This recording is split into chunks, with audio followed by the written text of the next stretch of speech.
In the dark heart of 17th century Europe, where superstition and nobility intertwined like tangled roots, a legend was born that would stain history with blood. Her name was Elizabeth Bathory, a countess whose beauty was said to rival the dawn, but whose cruelty eclipsed the darkest night.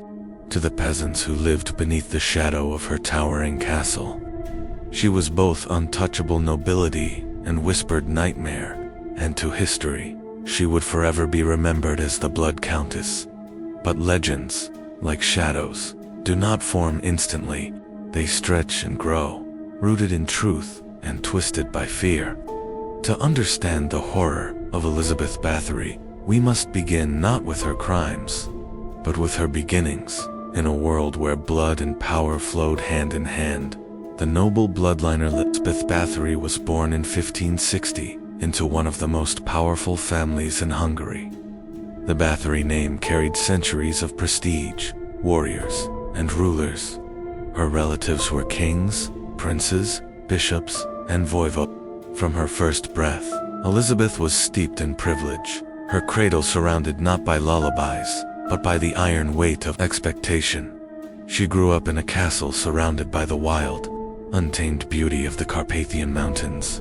But this was no gentle childhood. Her family lived in an age where violence was a tool, cruelty a currency. Executions were not whispered about, but celebrated, and public torture was a lesson to the masses. Young Elizabeth witnessed the punishments of peasants, the breaking of bodies, the screams of those accused of treason or witchcraft. For a noble child, these were spectacles, not tragedies, and there are darker whispers still.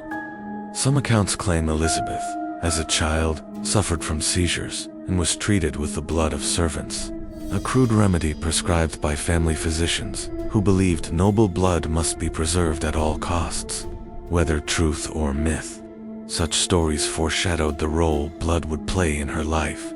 Seeds of cruelty. Elizabeth was known for her striking intelligence. She could speak multiple languages: Hungarian, Latin, German, and Slovak. She was cultured, educated, far beyond most women of her time. Yet alongside her intellect grew something more sinister. Servants whispered of her temper, her sharp tongue, and her cold fascination with suffering. One story, perhaps exaggerated, perhaps not, tells of Elizabeth watching a servant beaten until flesh tore from bone, her young eyes unblinking, her lips curled not in horror, but in amusement. These glimpses into her youth are fragments, but together they paint a chilling picture: beauty intertwined with cruelty, nobility tainted by darkness, marriage and power. At 15, Elizabeth was married to Ferenc Nadasdy, a young Hungarian noble of great wealth and military prestige. Their union cemented the Bathory-Nadasdy alliance, creating a powerhouse of land, soldiers, and influence. The wedding was lavish, attended by the elite of Europe. For Elizabeth, it was a step into greater authority. Ferenc, known as the Black Knight of Hungary, was feared on the battlefield, fighting the Ottoman Turks with ruthless efficiency. He was away for long campaigns, leaving Elizabeth to manage their vast estates. It was here, in the shadows of responsibility, that Elizabeth's darker side found freedom. Peasants who lived under her rule began to whisper. Her punishments for disobedience were harsh, beyond reason. A servant who displeased her might be beaten until their bones cracked, starved, or worse. Elizabeth's authority was absolute. Her word was law, and when the master of the house was away at war, the mistress's cruelty flourished unchecked. The first disappearances began quietly. A servant girl vanished here. A peasant child disappeared there. In an age of disease, famine, and war, such losses did not immediately stir alarm. Life was fragile, and death was constant. But patterns emerged. Always young, always female, always within reach of Elizabeth's castle. Whispers grew, whispers of a mistress who demanded more than obedience, who demanded blood. A girl who spilled wine on Elizabeth's gown was said to have been beaten until her skin split, her blood staining the silk. Another, who combed her mistress's hair too roughly, was punished so severely she never walked again. Elizabeth's cruelty no longer hid in shadows. It seeped into the walls of her castle, into the very stones. Servants spoke in hushed voices, swearing they heard screams echoing through the halls at night, screams that did not end until silence fell heavy as death.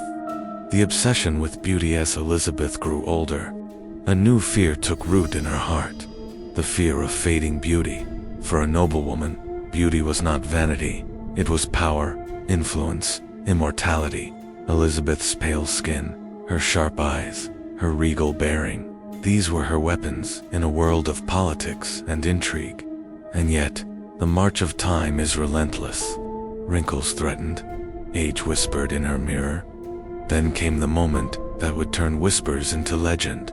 One day, while disciplining a young servant, Elizabeth struck the girl so hard that blood splattered across her skin. When she wiped it away, Elizabeth believed the spot where the blood had touched appeared more radiant, more youthful. To most, this would have been forgotten as madness. But to Elizabeth, it was revelation. Blood was not only life, it was beauty. It was eternity, and so began the rituals. The first Bathory stories say Elizabeth had the girl killed, her body drained of blood. The crimson liquid was collected, warmed, and poured into a bath. Elizabeth descended into the water, her pale body surrounded by the essence of youth. As steam rose, so too did her belief. She had found the elixir of eternal beauty, whether myth or truth. This was the seed of her legend. Servants began to vanish with greater frequency. Girls from villages nearby were lured to the castle with promises of work, only to vanish into its stone walls. Elizabeth's obsession had no bounds. To her, blood was no longer punishment, it was preservation. The Castle of Screams by the turn of the century. Elizabeth's castle was a fortress of horror. Inside its stone walls, chambers of torment were said to exist, rooms where screams echoed endlessly, where flesh met steel, where blood flowed like rain. The Countess, adorned in silks, would watch as her servants carried out her bidding. Sometimes she joined them, her hands as red as her lips. Witnesses later described cruel methods: girls beaten with barbed whips, burned with irons, mutilated with scissors. Some were forced to strip naked and stand in freezing snow, doused with water until they froze. The cruelty was inventive, theatrical, as if Elizabeth took pleasure not only in death, but in the artistry of suffering. And always, the blood was collected. In bowls, in basins, in baths. Elizabeth bathed in it, washed her face with it, sometimes even drank it, believing each drop tightened her skin, brightened her eyes, made her forever young. Whispers become roars. By now, the number of missing girls could no longer be ignored. Villages surrounding the castle lived in terror. Mothers hid their daughters when Elizabeth's servants came searching. Rumors spread across Hungary and beyond. The name Bathory, once noble, was now cursed. Priests whispered of witchcraft, of satanic rites, of a woman who had traded her soul for eternal youth. And yet, Elizabeth remained untouchable. Her family's power shielded her from consequence.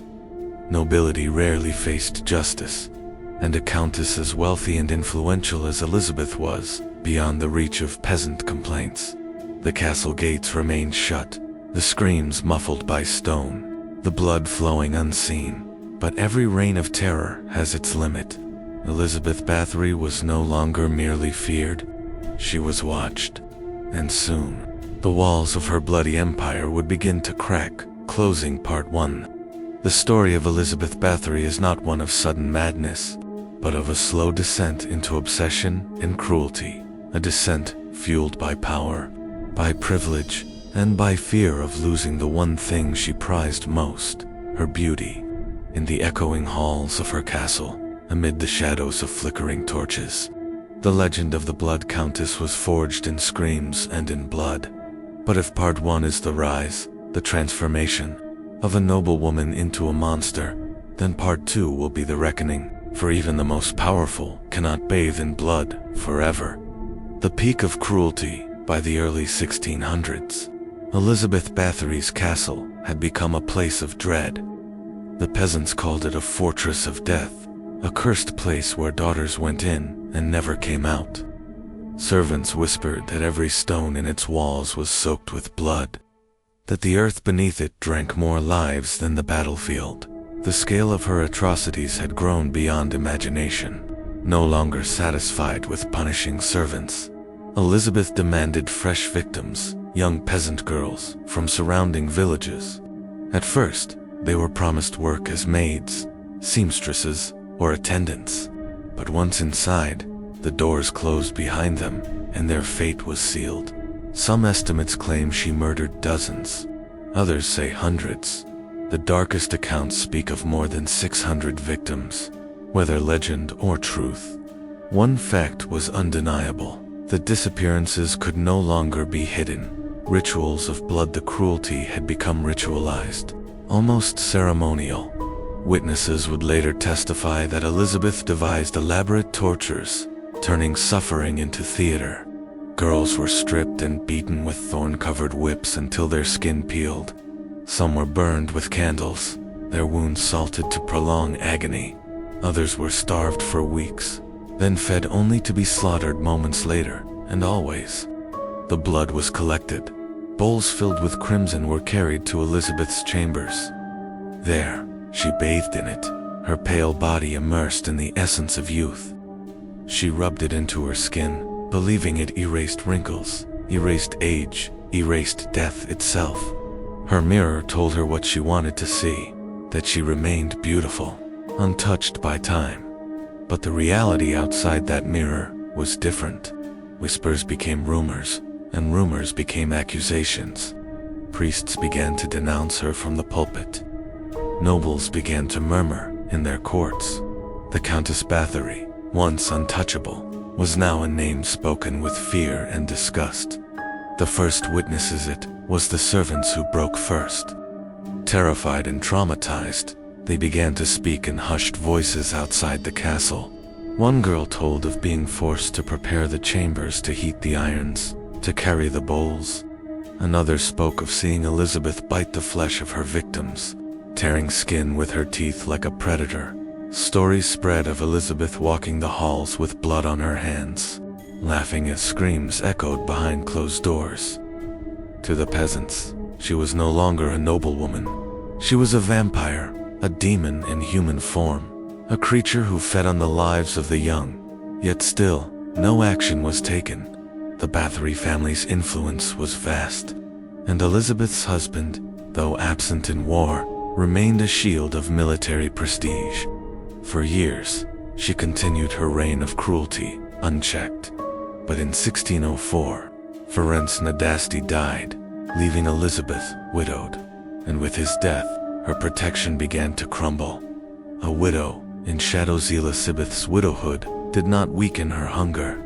In fact, it seemed to intensify. Alone in her vast estates, she had no husband's shadow to hide behind. She grew more reckless, her hunts for victims bolder. Her castle staff began to complain, not to peasants, but to minor nobles, men who owed her nothing, who saw opportunity in her downfall, and her choice of victims grew careless. No longer satisfied with peasant girls, Elizabeth began targeting the daughters of minor nobility. She believed her power still shielded her, but these were not nameless peasants. These were families with voices in court, families who could demand answers. The stage was set. Elizabeth Bathory had spilled too much noble blood. The investigation begins by 1610. The Hungarian king, Matthias II, could no longer ignore the reports, disappearances, testimonies, and the cries of grieving noble families forced him to act. He ordered an investigation, led by György Thurzo, the Palatine of Hungary, one of the highest officials in the kingdom. Thurzo was no stranger to politics. He knew the Bathory family's power, and he knew the danger of moving against them. But he also knew the whispers had become too loud, the evidence too heavy. he assembled a team of men and set out for Cactus Castle, Elizabeth's fortress of horror. The night of arrest, on a cold December night in 1610, Thurzo and his men arrived at the castle. What they found inside would echo through history. Accounts differ, but one version tells of Elizabeth caught in the act. Thurzo claimed he discovered a girl lying dead, her body mutilated, while another victim still bled, writhing in agony. Others say he found dozens of bodies buried within the castle grounds, hidden in shallow graves. Some claim the dungeons overflowed with corpses. Whether the details are myth or truth, the horror was undeniable. Servants confessed instantly, terrified of sharing their mistress's fate. They spoke of chambers of torture, of nights filled with screams, of blood collected like wine. Elizabeth Bathory, the Blood Countess, was arrested. The trial of Terror Elizabeth herself was never brought to open trial. To prosecute a noblewoman of her stature directly would have shaken the foundations of Hungary. Instead, her servants bore the brunt of justice in 1611. Her closest attendants, those who carried out her orders, were put on trial. Their testimonies shocked even hardened judges. They described in detail the tortures, the killings, the baths of blood. They swore Elizabeth herself participated, laughing, commanding, sometimes striking the final blow. The servants were executed with brutal swiftness. Some were burned alive, others beheaded. Their deaths were meant as both punishment and warning. And Elizabeth, she was spared execution, not from mercy, but from politics. To kill a Bathory was unthinkable, but to ignore her crimes entirely was impossible. The living tomb, the solution, was as cruel as it was symbolic. Elizabeth Bathory was sentenced to life imprisonment, not in a distant cell, but within her own castle. In 1611, workers bricked up the windows and doors of her chamber, leaving only a small slit for food and air. The Countess of Blood, once the mistress of vast lands and endless wealth, was now entombed alive in stone. Inside that room, Elizabeth faded. No baths of blood, no victims, no mirrors to tell her lies. Just silence, darkness, and the weight of her sins pressing on every wall. For 4 years, she lived like this, a queen turned prisoner, a predator starved of prey. On August 21st, 1614, guards found her dead on the floor of her cell. The Blood Countess was no more, legacy of horror, but death did not end her story. In fact, it ensured her immortality. Elizabeth Bathory became legend, her name whispered alongside the darkest of monsters. To some, she was a vampire, drinking blood to sustain her youth. To others, she was a witch, her beauty purchased with Satan's bargain. And to historians, she was a noblewoman whose cruelty spiraled beyond comprehension. Shielded too long by her power. How many did she kill? Records claim at least 80 victims, but folklore insists the number exceeded 600. Truth has blurred with myth, and perhaps it always will. What remains is the image, a pale countess bathing in crimson, laughing as screams echo through stone halls, believing she could defeat time itself. Closing narration. Elizabeth Bathory's story is not just one of horror, but of power unrestrained, of privilege unchecked, of obsession consuming reason. She believed beauty could be bought with blood, that youth could be stolen from the bodies of the innocent. But beauty fades, power crumbles, and blood, no matter how much is spilled, cannot stop death.